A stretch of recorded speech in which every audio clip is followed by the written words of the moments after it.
আওয়ামী লীগ থেকে বিএনপিতে যোগদান করছেন। আমি এবারে 7 নম্বর ওয়ার্ডের আমাদের আওয়ামী লীগের সভাপতি জনাব নজরুল ইসলাম ভাই আওয়ামী লীগ থেকে বিএনপিতে যোগদান করছেন। 7 নম্বর ওয়ার্ডের সভাপতি, আওয়ামী লীগের সভাপতি ছিলেন, তিনি যোগদান করছেন বিএনপিতে। এবং তিনারাই শুধু না, তিনাদের সাথে তিনাদের সমর্থক এবং ভোটারদেরকে নিয়ে তিনারা এসেছেন, বিএনপিতে যোগদান করছেন। শহীদ জিয়ার আদর্শে অনুপ্রাণিত হয়।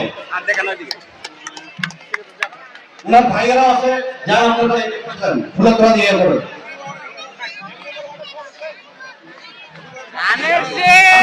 সভাপতি নজরুল ভাই এবার ধানের শীষ দিয়ে বিএনপিতে যোগদান করছে। যারা